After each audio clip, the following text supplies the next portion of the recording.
Well, what's going on, ReefStock? Who's having a good time? Who's having enough of a good time to raise two hands? What an amazing show, right? So incredible how much the booths have evolved, how the trends have changed, how the corals are just bling bling, never thought possible. If you're here, it's because you want to learn something and you want to push your tank and just really glean some knowledge and some wisdom and some experience from someone who is truly world-renowned in the aquarium space. Mike Senske and his brother founded the Aquarium Design Group over 20 years ago. Their rap sheet of freshwater, planted, and reef tanks are just absolutely untouchable.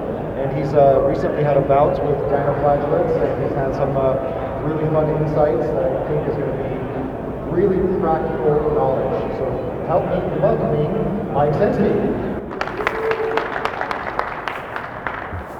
Thank you. So Mike Senske here with Aquarium Design Group. I want to thank ReefStock and Jake Adams for having me here. I've literally been keeping aquariums since I was 5 years old. Aquarium Design Group's based in Houston, Texas. We've been in business now going on 23 years. We're a staff of approximately 23. The bulk of our work is based in Houston. We have a retail facility as well, a brick and mortar store, and I'll have kind of a video walkthrough of what that looks like. But the bulk of what we do is custom design, installation, maintenance, and service. We also staff 5 degree marine biologists on staff, but we do a lot of the aquariums, like some of them I'm very proud and honored to be a part of is like at Texas Children's Hospital in Houston. We have probably 80 aquariums in that one facility. MD Anderson Cancer Center, I've got like 90 aquariums in that facility. So I think that's why we're all here, and just the fact that the aquarium, what an aquarium can do and what it can bring to your life and the joy, and the reason why we keep aquariums and we get lost in it, and the relaxation just from having the hobby and being able to keep these animals alive and these aquariums just as a therapeutic and relaxing. And for a lot of us, even myself, when I'm working on an aquarium and I step away from it, it's almost like a pure form of meditation, which is kind of, I think, why a lot of us do it. So that's a picture of myself and my father. I was very fortunate. A lot of people say as I'm getting older, I look a lot more like him, so I guess that's a good thing. But my father's a veterinarian and had me at a young age. And my father was also born in Germany. And my grandfather even kept aquariums right after World War II in Germany and did a lot of photography and taxonomy. And then when they moved to the U.S., while my father was in veterinary school, he gifted me with my first 5-gallon aquarium and a corner box filter, and I had guppies. The guppies had babies, and here I am today. So I kind of have a saying that my dad never taught me how to shoot a three-pointer or throw a fastball, but I would watch him just take basic materials in our home and aquascape and design aquariums, and it's just a God-given talent that he gifted me with, and he always believed in me and the aquarium business and supported me. So for multiple reasons, without him I would not be here, but that's probably the ultimate inspiration of what I've gotten to this day. Does anybody know who this is? Yep, that's Takashi Amano, and that's another individual. If it wasn't for Takashi Amano, I would not be speaking in here today, nor have the business that I have. Amano does all freshwater planted aquariums. He's probably the world's single most influential human being in the world of aquascaping. He created aquascaping. He's the one that discovered using CO2 in aquatic plants. Even though I'm here at a reef convention, and Amano had passed away a few years ago, it was meeting Amano in person. That would be like the equivalent if you're into basketball and you had a chance to meet and get personal with Michael Jordan. It was that powerful. He authored some books back in the late 90s called Nature Aquarium, and for thousands, if not millions of us around the world, those books were just like, how is he doing this with plants and aquascapes and being a world-renowned photographer? So he's incredibly influential, and I don't think the word aquascaping would even be a thing without him.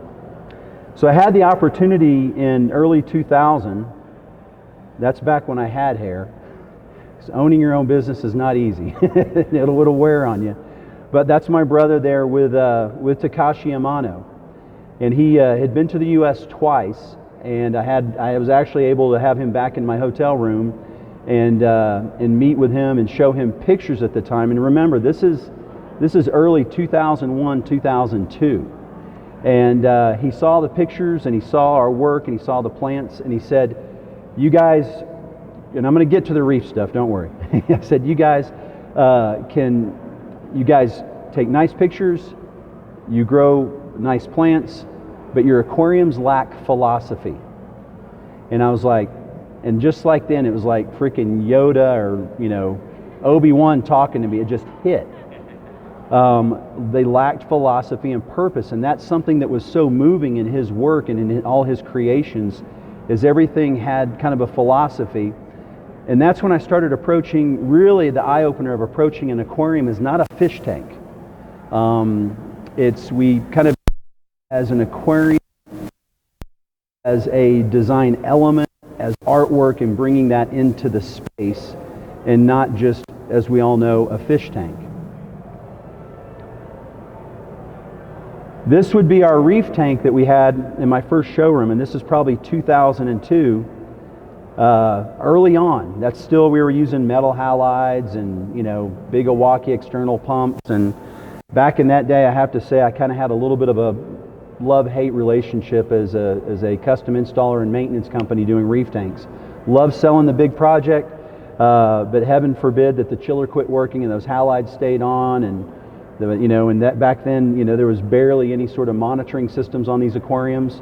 And you get the call from my high-end client, and the tank's cloudy, and there's, that was it. You had to start over again. We didn't have all the technology that we have today with everything else.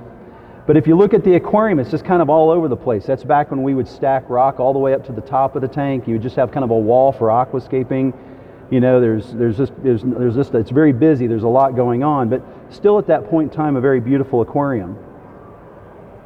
This was a little phase after that, and again, there's just really not a lot of focus. We were trying to build up rock to cover up the overflow boxes. Now we've kind of gotten away from that. It's okay to have an overflow box. You don't need to cover it with a wall of rock that's going to create problems or issues with attaching corals and growing them and having them get enough light and stuff like that.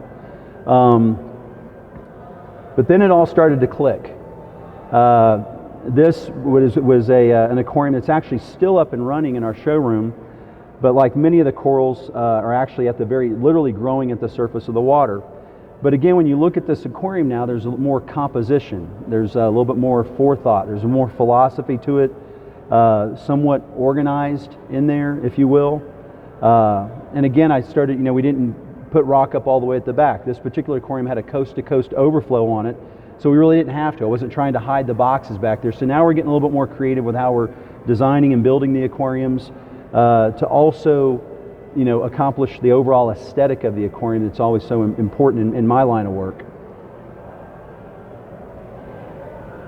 And even in smaller aquariums, this was just like a little nano Hagen aquarium, but we'd start applying those principles in even small aquariums there, where you just see fairly easy, hardy, easy to keep corals in a small aquarium like this. Not something that I really advocate or promote, concentrating a nano aquarium. This was one that was actually in our studio, so we're able to maintain it properly, but this is not something that I would actually set up for a maintenance client. As you got to, because we all know those smaller aquariums, things can go wrong on you a lot faster than they can in a larger body of water.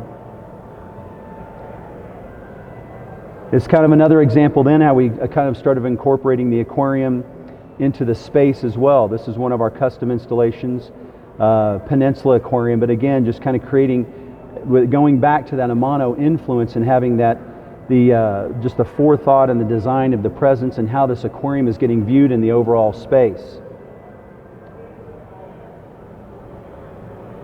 This I meant to put a little bit in front of it, but this was again just an older aquarium where again there just wasn't a whole lot of there wasn't a lot of focus, and we were covering up the walls and everything else. And you can kind of tell also, you can date this aquarium somewhat by the coral species that you're looking at in there. I look at what's available now, and in the early, late 90s and 2000s, you didn't see all these corals that we see. It's like, where'd they come from? So And I know the answer to that, but that was very basic what we had for even resources at that time. Here again, kind of applying the design principles. This is a freshwater hardscape design. This was something that we got a little bit kind of out of the box early on, because I remember attending there's a big trade show in Nuremberg, Germany called Interzoo that was happening every year. And we would go there, and you would never see any displays in Europe and such where they did aquariums without plants. And we would do these planted aquariums and create these hardscapes in there, and they would be just so beautiful. And then I started looking, because doing a planted aquarium in my business is not really a scalable business model from a service side of things. Believe it or not, a high-tech plant tank can be more challenging than even an SPS reef tank or anything like that.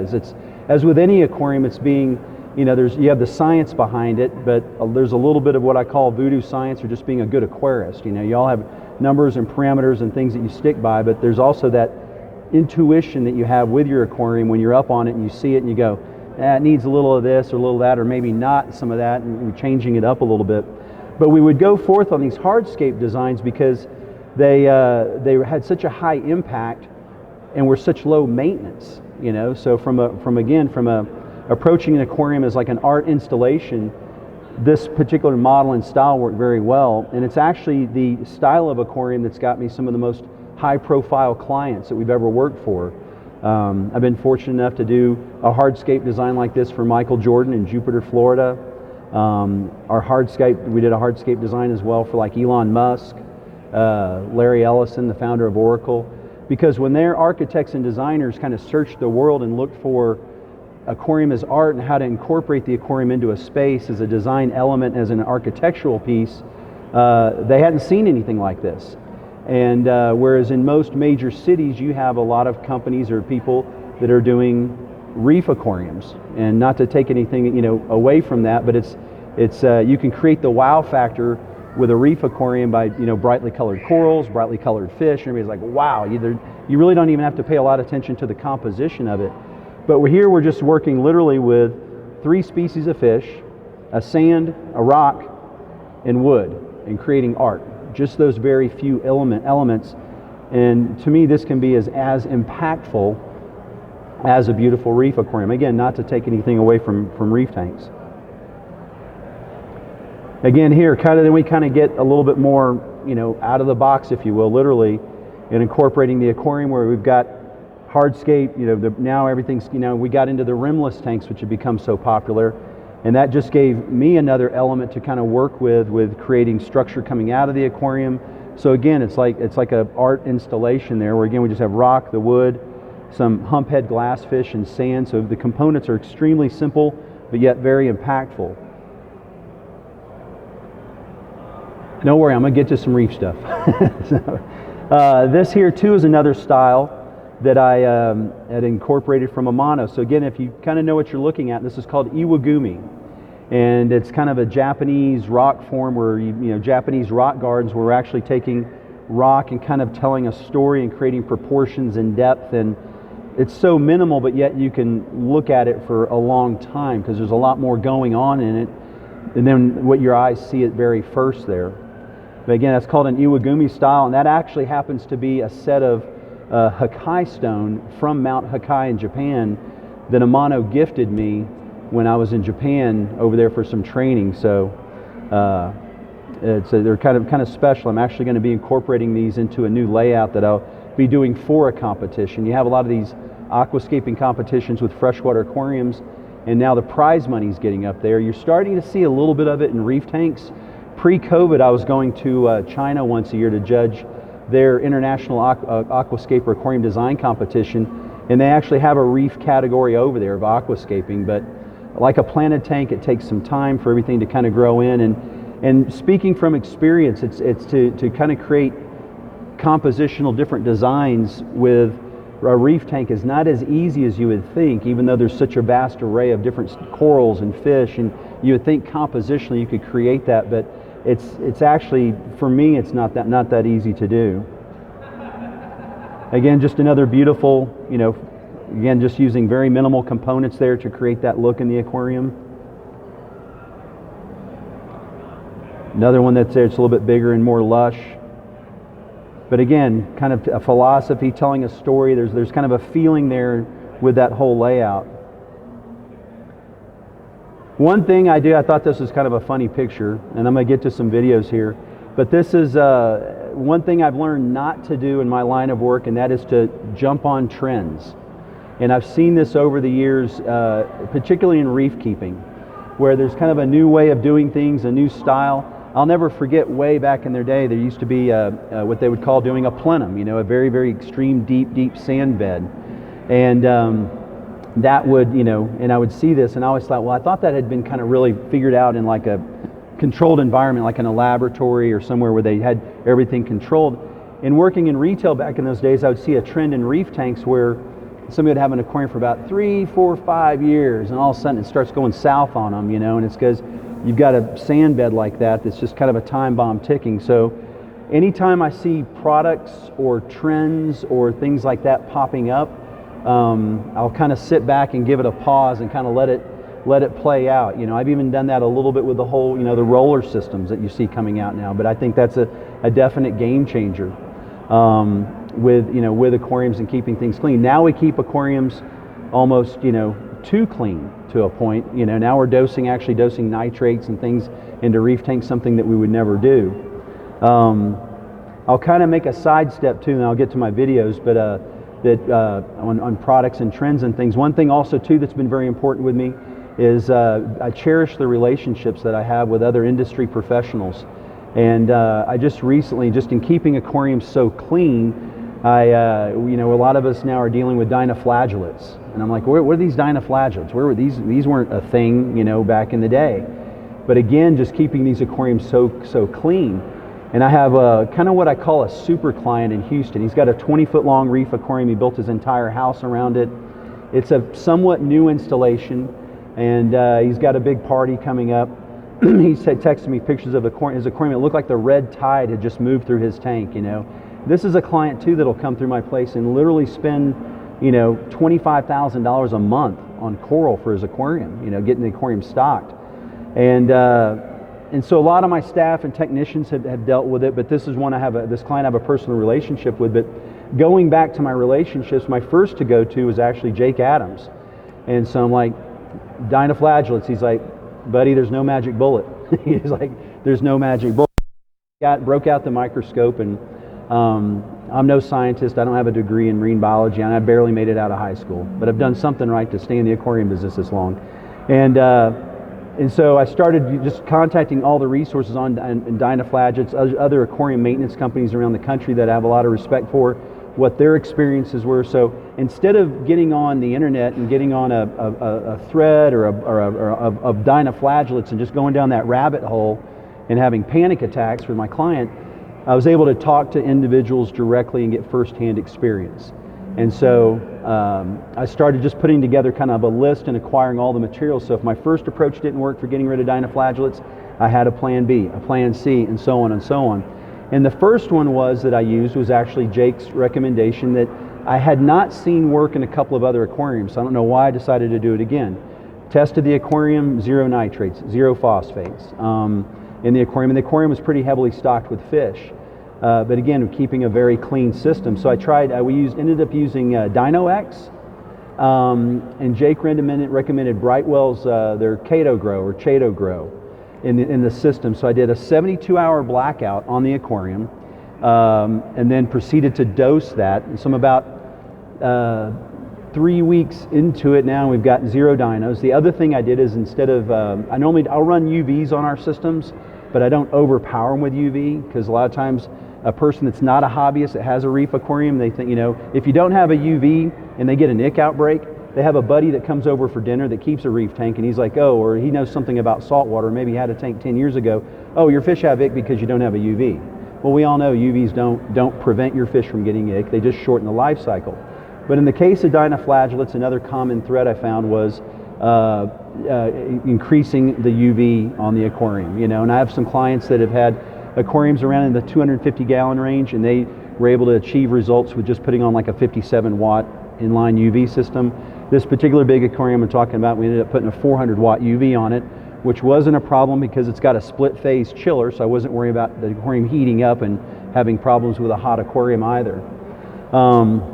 But again, going back to just cherishing the relationships and knowledge, and that's kind of the community you get here when you come out to these events and you get to talk to people firsthand. And I think it's important to always also share the challenges that you face, you know, with your aquarium, with things, to get advice and kind of form your own collective idea on, you know, how you should approach that situation in your aquarium.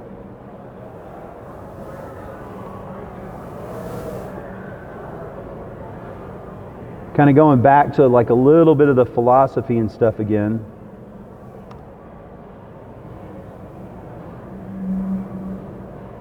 I'll show some videos of our aquariums also. So this is a Red Sea Reefer 250. It was in our showroom. And what we're showing here too is, again, taking, you know, a lot of my clients like LPS corals, so it's taking corals and aquascaping, and again, trying to create that a presence or a feeling within the aquarium, and approaching it more from that aspect as a design element and not so much of a collector tank, if you will, and collecting different species, which I love and appreciate. But again, we're approaching this a little bit here more as like a all-encompassing, you know, kind of an art form. And when this has worked, we get a lot of positive response and feedback from it.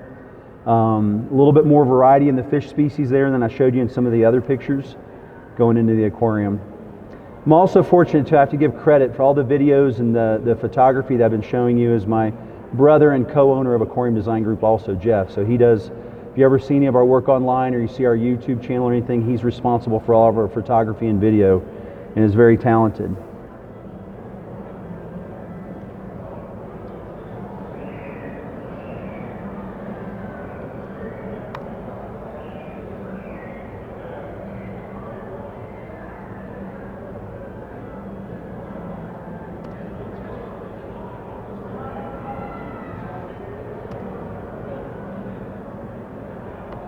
There we go. This is just kind of an example. I don't like putting company names on the back of an aquarium, but in the line of the work that I do, sometimes you have to give the client what they want, you know. So this is kind of a corporate one there. You could see there, I was also given a challenge on this installation because red is kind of their theme color. And again, most of our installation clients, these are not hobbyists, they respond to a lot of the movement of LPS corals. So you can see there's a large group of the red ganies in there to kind of get that effect.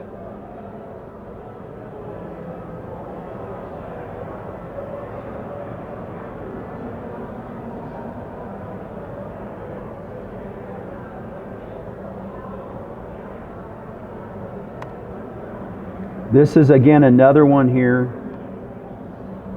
that is kind of an example of just using, you know, very all LPS. And you can see also too, this aquarium isn't just screaming with color.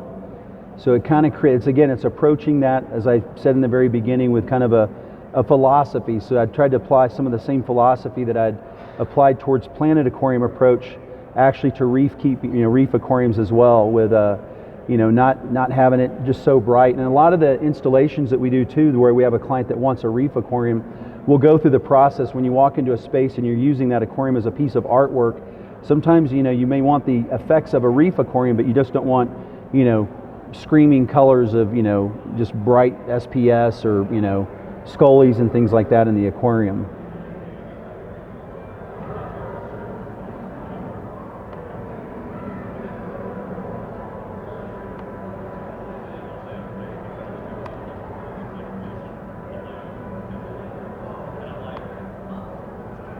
This is another one here. We're kind of showing, just approaching the aquarium again with like a design philosophy into the space.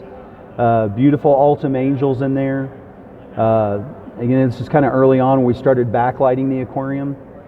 One thing I learned too by doing these hardscapes is if I had the black background like you typically have in a lot of your aquariums, that you just can't appreciate that hardscape. But then again, this has been another challenging thing for me to translate into a reef aquarium, when we've kind of tried some of the same approach. We're doing the frosted back, the translucence, and backlighting it. But I think now you're seeing some of these backlighting mechanisms that have RGB controllers where you can change the colors and the sunsets. And so I'm excited to kind of see what other hobbyists and other aquarists start doing with this type of approach on reef aquariums also.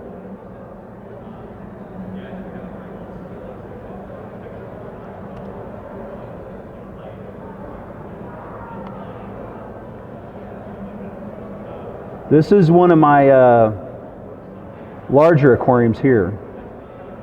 This is with the sump and everything. This is approximately 40,000 gallons total. And believe it or not, this is actually in a furniture store in Houston, Texas. But this guy kind of approaches his furniture store as being a tourist attraction. This total project was about $1.2 million.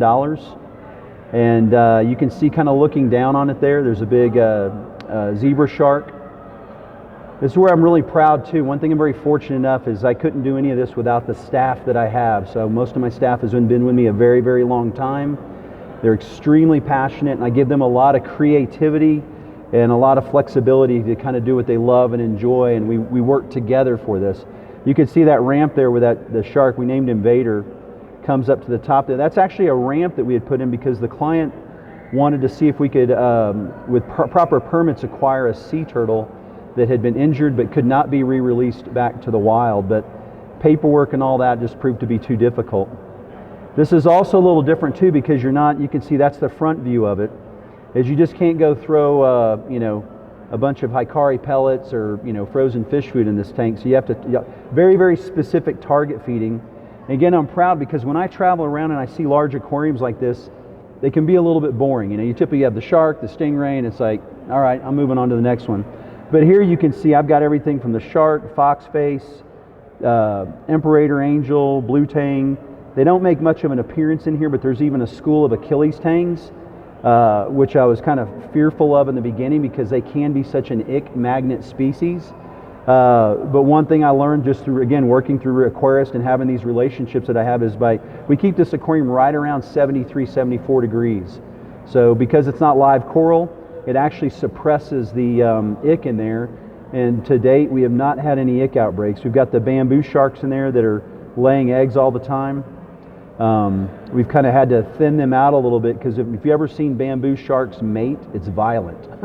So they do. The male will grab the female and it's just like, so we were getting phone calls of, sharks are killing each other. So we kind of had to change that direction. But again, you can see quite a diversity of fish species in this aquarium.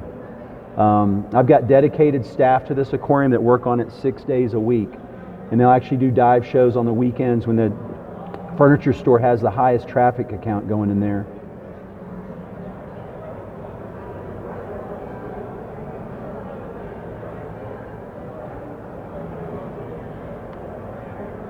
And then this is so this is actually when you're walking into my store, this is coming in, this video is a little bit dated, but this is actually walking in.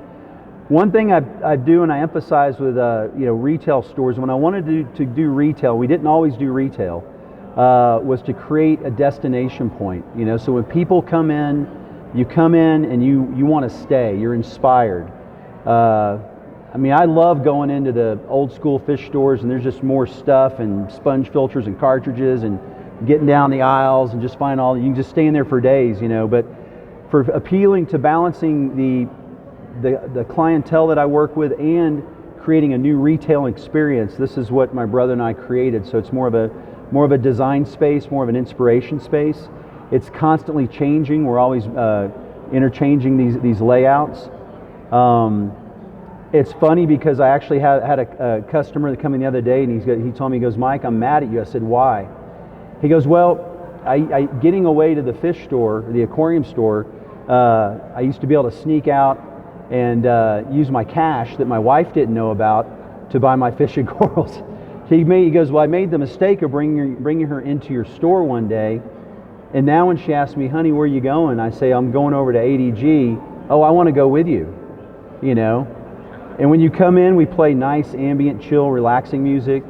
We also burn Japanese incense in there because I've learned that scents and everything is also connected to memory. So it's a whole immersive experience when you come into this space. And it's proven to be a very good formula for us as well. This is walking into the livestock room. So we've added to our coral runway there, but that's the coral tables, kind of a very clean invert section off to the left there. The fish holding system, Hardscape materials there.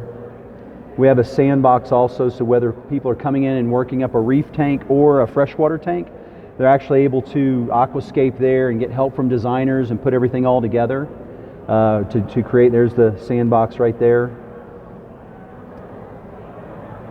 And it's something too that lately I've seen was real refreshing. I was in Orlando this past weekend for an event and went to some stores there and saw some stores that kind of really have adopted that, not adopted it from me, but are doing their philosophy of just clean, nice presentation, keeping it simple. One thing too that was refreshing when Jake visited me, myself and my brother, and of course it's the first time he'd ever been to our space, you know, so I was a little nervous. We made everything all perfect, but at the time the one aquarium that he loved the most was the one. It kind of refreshed me because I think when we think of reef aquariums, you know, it's gotten, I don't know if the word progressive, but all the colors and the trends, you know, torches are a thing now, and it's just always in all the different colors and everything. But my brother had set up just basically kind of an old school layout, you know, with some green star polyp and some leather corals in there, and very simple, but just very basic, and it's not intimidating, you know, and that's kind of the purpose of that Red Sea system too, because it is kind of an all-in-one. It's not as intimidating for people wanting to get into a reef tank and having to plumb their own systems. They don't know anything about that, but that was really a cool thing there as well. So there you have it, Aquarium Design Group.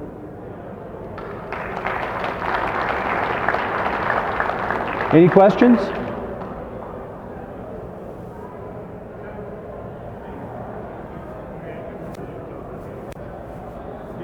Cater to the clients in Texas, Houston area, or if you find a client in Colorado, how do you do that? So the question is, do we do projects outside of Houston and the Texas area?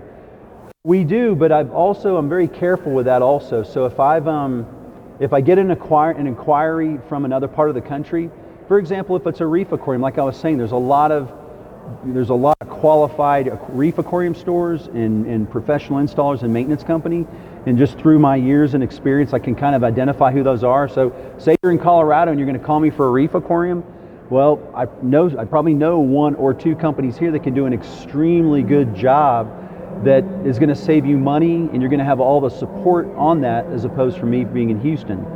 The one style that we do the most of out of town is going to be the Hardscape, the freshwater, because I've even been able to go into corporate offices where their only aquarium experience is a 10-gallon tank from PetSmart, and design such a simple system that they can maintain it themselves. So I think that's the most important thing, and I've seen guys do that before, where they get the call and they go do an install, and then it's left hanging. You know, there's a very popular Animal Planet aquarium show that's not out anymore. And they were kind of famous for that. You know, where are those aquariums now? So there's definitely, with what I do, a moral obligation and responsibility to my client and the animals also. So same thing goes to the animals. I don't, you know, if I have clients that are wanting to keep things that shouldn't be kept or pose a lot of challenges, I just won't do it. You know, but I'll see people that will do it just for the sake of money, and that, to me, that's irresponsible.